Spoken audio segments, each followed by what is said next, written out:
المصطفى محمد نيل عورات عطائه وأمواله وأزواجه هو الله أحد الله الصمد لم يلد ولم يولد ولم يكن له كفوا أحد بسم الله الرحمن الرحيم هو الله أحد الله الصمد لم يلد ولم പരിപൂർണമായി വിട്ടുമാറി എന്ന് പ്രഖ്യാപിക്കുകയും കേരളം മൊത്തം ആ ഉലകൾ ആ ധ്വനി എത്തിക്കുകയും ചെയ്തു. ഇവിടെ നമുക്ക് പറയാനുള്ളത് എന്താണ് ഇവിടെ മുസ്ലിങ്ങൾ അധികമായി നേടിയത്? ഇവിടെ 1% പോലുമില്ലാത്ത സംസ്കൃത ഭാഷ സംസാരിക്കുന്നവർക്ക് അവിടെ ഒരു സംസ്കൃത യൂണിവേഴ്സിറ്റി ഉണ്ടാക്കിയില്ലേ? ശ്രീനാരായണ ഗുരു ഓപ്പൺ യൂണിവേഴ്സിറ്റി ഉണ്ടാക്കിയില്ലേ? അതിലൊന്നും നമുക്ക് തർക്കമില്ല. ആരുടെയും അവകാശങ്ങളിൽ ആർക്കും നൽകുന്ന ആനുകൂല്യത്തിൽ യാതൊരു അസൂയയും യാതൊരു വിദ്വേഷവും യാതൊരു അഭിപ്രായ വ്യത്യാസവും മുസ്ലിങ്ങൾക്കില്ല. പക്ഷേ മുസ്ലിം സമുദായത്തിന് കിട്ടേണ്ട അവകാശങ്ങൾ മുടിനാരത പോലും കുറയാൻ ഞങ്ങൾ സമ്മതിക്കില്ല.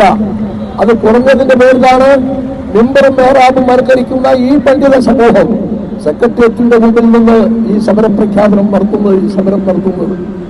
ഇവിടെ 2011 സെൻസസ് അനുസരിച്ച് 26.57% മുസ്ലിം ജനസംഖ്യയുണ്ട്.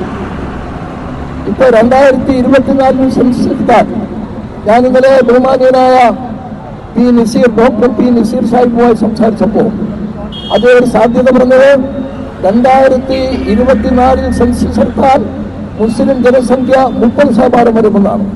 ഇരിക്കട്ടെ, 2011 സെൻസസ് അനുസരിച്ച് മുസ്ലിം സമുദായത്തിന് കിട്ടേണ്ട ഉദ്യോഗ രംഗത്ത് കിട്ടേണ്ടത് 27%.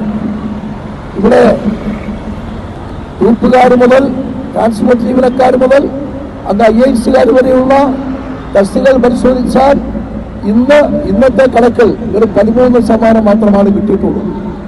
14% ഇപ്പോഴും പെൻഡിങ്ങിലാണ്. ഈ 14% ഇപ്പോഴും കിട്ടേണ്ട, അതിൽ ദുഃഖിക്കുന്ന ഒരു സമുദായം എല്ലാം നേടി എന്ന് പറയുന്നത് എത്ര കണ്ണടച്ചിരിക്കാക്കുന്ന ഒരു സമ്പ്രദായമാണ്. ഇവിടെ ശ്രീനാരായണ ഗുരു ഓപ്പൺ യൂണിവേഴ്സിറ്റി സ്ഥാപിച്ചതിൽ നമുക്ക് സന്തോഷമേ ഉള്ളൂ. ഇവിടെ സംസ്കൃത യൂണിവേഴ്സിറ്റി കൊടുത്തതിൽ സന്തോഷമേ ഉള്ളൂ.